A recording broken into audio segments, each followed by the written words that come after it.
Hello, welcome to cook with Rini. ഇന്ന് ഞാൻ തയ്യാറാക്കാൻ പോകുന്നത് ഒരു കേക്കാണ്, ക്യാരറ്റ് ആൻഡ് ഡേറ്റ്സ് കേക്ക്. ബീറ്ററൊന്നും ഉപയോഗിക്കാതെയാണ് ഞാൻ ഈ കേക്ക് തയ്യാറാക്കുന്നത്. നല്ല പെർഫെക്റ്റ് ആയിട്ട് തന്നെ വരുന്ന ഒരു കേക്കാണ്, അതുപോലെ തന്നെ നല്ല ടേസ്റ്റിയാണ്. അപ്പോൾ ഈ കേക്കിന് ആവശ്യമായിട്ടുള്ള ഇൻഗ്രീഡിയൻസ് എന്തൊക്കെയാണെന്ന് നോക്കാം.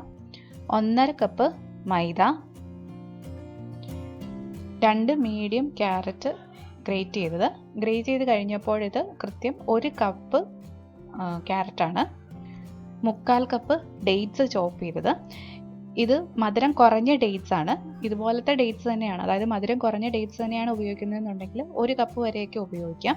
എന്നാൽ നിങ്ങൾ ഉപയോഗിക്കുന്നത് മധുരം കൂടിയ ഡേറ്റ്സ് ആണെന്നുണ്ടെന്നുണ്ടെങ്കിൽ പഞ്ചസാരയുടെ അളവ് അതിനനുസരിച്ചിട്ട് കുറച്ച് കുറവ് വരുത്തണം. 3/4 കപ്പ് വെജിറ്റബിൾ ഓയിൽ, ഞാനിപ്പോൾ ഇവിടെ സൺഫ്ലവർ ഓയിലാണ് ഉപയോഗിച്ചിരിക്കുന്നത്. 1/4 കപ്പ് പഞ്ചസാര, ഇത് കാരമലൈസ് ചെയ്യാൻ വേണ്ടിയിട്ടുള്ളതാണ്. ഇത് കൂടാതെ 3/4 കപ്പ് പഞ്ചസാര പൊടിച്ച് എടുത്തു വെച്ചിട്ടുണ്ട്. ഞാൻ പറഞ്ഞതുപോലെ തന്നെ ഡേറ്റ്സിൻ്റെ മധുരത്തിനനുസരിച്ചിട്ട് ഈ 3/4 കപ്പ് പഞ്ചസാരയുടെ അളവിൽ കുറച്ചൊക്കെ മാറ്റങ്ങൾ വരുത്താം. 1/2 teaspoon baking soda, 1/2 teaspoon baking powder, 3 മുട്ട, 3/4 ടീസ്പൂൺ വാനില എസൻസ്. ആദ്യം തന്നെ ചെയ്യേണ്ടത് കാരമൽ സിറപ്പ് തയ്യാറാക്കുക എന്നുള്ളതാണ്. അതിന് വേണ്ടിയിട്ട് ഞാൻ എടുത്തു വെച്ചിരുന്ന 1/4 കപ്പ് പഞ്ചസാരയിലേക്ക് ഒരു 1/4 കപ്പ് വെള്ളം കൂടെ ചേർത്താണ് കാരമൽ സിറപ്പ് തയ്യാറാക്കുന്നത്. കാരമൽ സിറപ്പ് തയ്യാറാക്കുന്നത് എല്ലാവർക്കും തന്നെ അറിയുന്ന കാര്യമായതുകൊണ്ട് ഞാനത് കൂടുതൽ ഡീറ്റെയിൽഡ് ആയിട്ടൊന്നും കാണിക്കുന്നില്ല. ഇനി ചെയ്യേണ്ടത് നമ്മളാ എടുത്തു വെച്ചിരിക്കുന്ന 1.5 കപ്പ് മൈദയിലേക്ക് ബേക്കിംഗ് സോഡയും അതോടൊപ്പം തന്നെ ബേക്കിംഗ് പൗഡറും കൂടെ ചേർത്ത് നല്ലതുപോലെ മിക്സ് ചെയ്തെടുക്കുക എന്നുള്ളതാണ്. അതിന് വേണ്ടിയിട്ട് ഒരു സ്പൂണോ ഫോർക്കോ അല്ലെങ്കിൽ വിസ്കോ ഒക്കെ വെച്ചിട്ട് ആദ്യം ഒന്ന് മിക്സ് ചെയ്ത് കൊടുത്തതിന് ശേഷം ഒരു 3 പ്രാവശ്യം അരിപ്പയിലൂടെ നല്ലതുപോലെ അരിച്ചെടുക്കണം. ഇങ്ങനെ ചെയ്താലേ ഉള്ളൂ ആ ബേക്കിംഗ് സോഡയും ബേക്കിംഗ് പൗഡറും എല്ലാം കൂടെ നല്ലപോലെ ഈവൻ ആയിട്ട് ഈ മൈദയിലേക്ക് മിക്സ് ആയി കിട്ടത്തുള്ളൂ.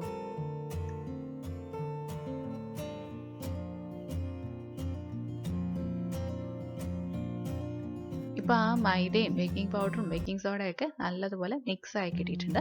ഇനി ഇത് നമുക്കൊന്ന് മാറ്റി വയ്ക്കാം. ഇനി ഇത് ബീറ്റ് ചെയ്യാൻ വേണ്ടിയിട്ട് ഞാൻ ഉപയോഗിച്ചിരിക്കുന്നത് മിക്സിയുടെ മീഡിയം ബൗളാണ്, ഗ്രൈൻഡ് ചെയ്യുന്ന ജാറല്ല. ഇതുപോലത്തെ ബ്ലേഡല്ല, മീഡിയം ജാറാണ് ഉപയോഗിച്ചിരിക്കുന്നത്. ആദ്യം തന്നെ ഇതിലേക്ക് നമ്മൾ ആ എടുത്തു വെച്ചിരിക്കുന്ന വെജിറ്റബിൾ ഓയിൽ ഒഴിച്ചു കൊടുക്കാം. അതിനുശേഷം നമ്മൾ പൊടിച്ചു വെച്ചിരിക്കുന്ന പഞ്ചസാരയും കൂടി ഇതിലേക്ക് ചേർത്ത് ലോ സ്പീഡിലിട്ടിട്ട് ഒരു 1-2 മിനിറ്റ് ബീറ്റ് ചെയ്തെടുക്കുകയാണ് ചെയ്യുന്നത്. ലോ സ്പീഡിൽ തന്നെ ഇട്ടിട്ട് ചെയ്യുക. സ്പീഡ് കൂട്ടി കഴിഞ്ഞ് കഴിഞ്ഞാൽ നമ്മൾ വിചാരിക്കുന്ന പോലെ അത് ബീറ്റ് ചെയ്ത് കിട്ടണമെന്നില്ല. ഇപ്പോൾ ദാ ആ എണ്ണയും പഞ്ചസാരയും കൂടെ നല്ലതുപോലെ ബീറ്റായി കിട്ടിയിട്ടുണ്ട്. ഇനി ഇതിലേക്ക് നമ്മൾ ആ എടുത്തു വെച്ചിരിക്കുന്ന മുട്ട കൂടി ചേർത്ത് നല്ലതുപോലെ ബീറ്റ് ചെയ്തെടുക്കണം. ഞാനിപ്പം ആ 3 മുട്ടയും ഒരുമിച്ച് ചേർത്ത് ബീറ്റ് ചെയ്തെടുക്കുകയാണ് ചെയ്യുന്നത്. ഇപ്പോൾ ആ മുട്ടയും അതിലേക്ക് നല്ലതുപോലെ യോജിച്ച് കിട്ടിയിട്ടുണ്ട്.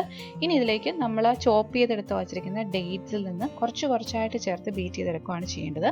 ഞാനിപ്പോൾ ഓരോ ടേബിൾ സ്പൂൺ വെച്ചിട്ട് ചേർത്ത് പല പ്രാവശ്യമായിട്ട് ബീറ്റ് ചെയ്തെടുക്കുകയാണ് ചെയ്യുന്നത്. ഇപ്പോൾ ഡേറ്റ്സും അതിലേക്ക് ചേർന്നു. ഇനി ക്യാരറ്റും അതുപോലെ തന്നെ കുറച്ചായിട്ട് ചേർത്ത് ബീറ്റ് ചെയ്തെടുക്കുകയാണ് ചെയ്യുന്നത്. 2-3 തവണയായിട്ട് വേണം ക്യാരറ്റും ചെയ്തെടുക്കാൻ വേണ്ടിയിട്ട്. ഇപ്പോൾ ആ ക്യാരറ്റും ഡേറ്റ്സും നല്ലതുപോലെ അരിഞ്ഞ് അതുമായിട്ട് യോജിച്ച് കിട്ടിയിട്ടുണ്ട്. ഇനി ഇതിലേക്ക് ചേർത്ത് കൊടുക്കേണ്ടത് നമ്മൾ നേരത്തെ തയ്യാറാക്കി വെച്ചിരുന്ന കാരമൽ സിറപ്പും പിന്നെ വാനില എസൻസും ആണ്. ഇതിപ്പോൾ ഏകദേശം ഒരു 1/4 കപ്പോളം കാരമൽ സിറപ്പുണ്ട്. അതും വാനില എസൻസും കൂടെ ഇതിലേക്ക് ചേർത്തിട്ട് ഒന്നുകൂടെ ഒന്ന് അടിച്ച് നല്ലതുപോലെ ഒന്ന് മിക്സ് ചെയ്തെടുക്കണം. ഇനി ഇത് നമുക്ക് ഇതുപോലൊരു പാത്രത്തിലേക്ക് ഒന്ന് മാറ്റാം. എന്നിട്ട് വേണം ബാക്കിയുള്ള ഡ്രൈ ഇൻഗ്രീഡിയൻസ് ചേർത്ത് ഒന്ന് മിക്സ് ചെയ്തെടുക്കാൻ വേണ്ടിയിട്ട്.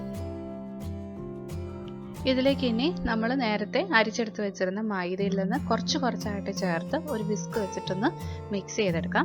മിക്സ് ചെയ്തെടുക്കുമ്പം പ്രത്യേകം ശ്രദ്ധിക്കുക, പതുക്കെ വേണം മിക്സ് ചെയ്ത് കൊടുക്കാൻ വേണ്ടിയിട്ട്. ഒത്തിരി അങ്ങ് സ്പീഡിലിട്ട് വല്ലാതെ അങ്ങ് മിക്സ് ചെയ്യരുത്. അങ്ങനെ ചെയ്ത് കഴിഞ്ഞാൽ കേക്കിൻ്റെ ടെക്സ്ചർ ശരിയാവില്ല. അതുകൊണ്ട് പതുക്കെ മിക്സ് ചെയ്ത് കൊടുക്കുക. ഈ മൈദ മിക്സ് ചെയ്ത് തുടങ്ങുന്ന സമയത്ത് തന്നെ നമുക്ക് അവൻ പ്രീ ഹീറ്റ് ചെയ്യാൻ വേണ്ടിയിട്ട് ഇടാം. 180 ഡിഗ്രിയിൽ 10 മിനിറ്റ്സ് ഒന്ന് പ്രീ ഹീറ്റ് ചെയ്തെടുക്കണം.